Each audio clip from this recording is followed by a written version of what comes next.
उदयपुर नामक एक गांव था।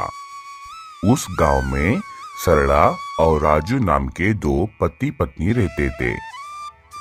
राजू के पास धन दौलत की कोई कमी नहीं थी, लेकिन राजू की पत्नी सरला बहुत ही कंजूस थी। राजू बहुत ही नेक दिल का था, इसलिए सरला की हरकतों को सह लेता था। उनको एक सुंदर सी बेटी थी, उसका नाम ऐश्वर्या था। ऐश्वर्या अपने पिताजी के जैसे ही बहुत ही नेक दिल की थी। अरे माँ, ये क्या?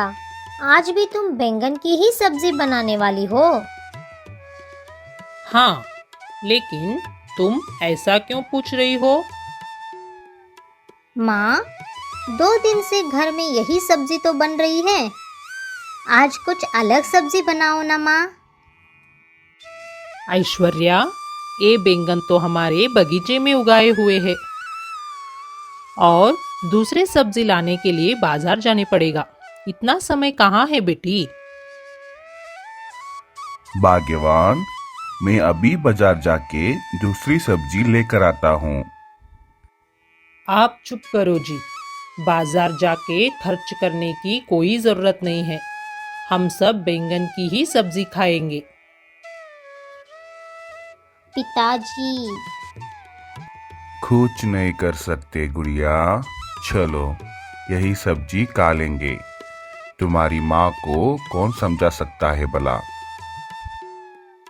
सरला हर एक चीज में कंजूसी दिखाती थी। पूरे गांव में सरला की कंजूसी की चर्चे होती थी। धन दौलत होने के बावजूद भी सरला किसी को भी मदद नहीं करती थी।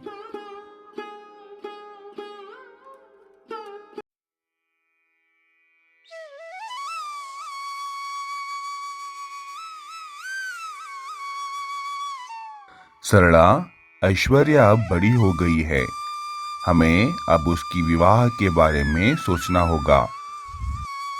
जी, शादी के लिए बहुत खर्चा उठाने पड़ेंगे और थोड़े दिन रहने देते हैं ना। उसकी कहाँ अब उम्र होती जा रही है।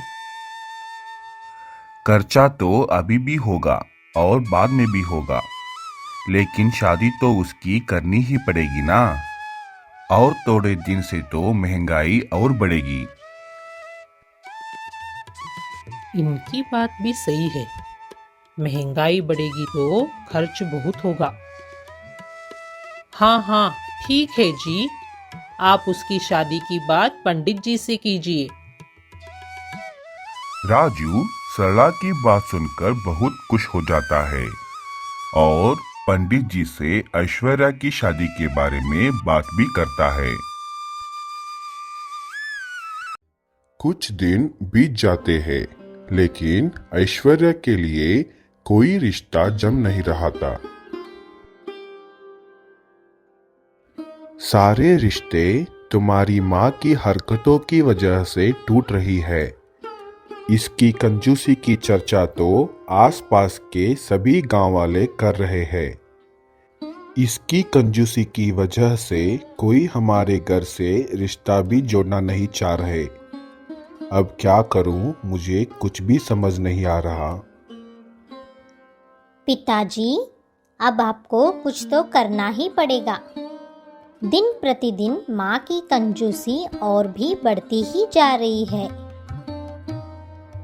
हाँ बेटी, अब मैं ही कुछ करता हूँ। इतने दिन चुप बैठा रहा, यही मेरी बड़ी गलती है।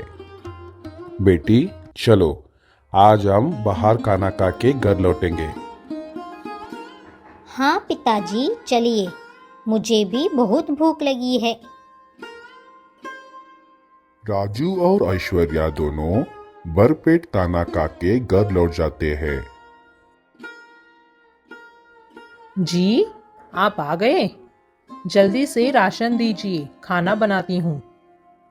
अरे भाग्यवान, बाजार में राशन की दाम तो आसमान छू रही है, इसलिए मैं खाली हाथ लौट के घर आया हूँ। एक दिन भूखे रहेंगे, लेकिन इतना खर्चा नहीं करेंगे। हाँ हाँ, आपकी ये बात तो सही है।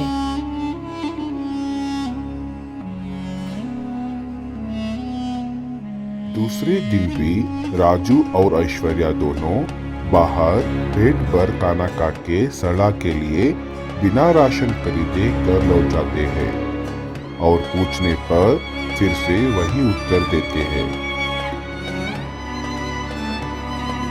जी, राशन का दाम कुछ भी हो, आप अभी जाकर राशन ले आइए। अब मुझसे ये भूख बर्दाश्त नहीं हो रहा। क्यों सरला, तुम तो हर चीज में कंजूसी करती हो, और आज क्या हुआ जो ऐसी बात कर रही हो? इस भूख ने तो मुझे मेरी गलती का एहसास कराया है। जी, आप मुझे माफ कर दीजिएगा।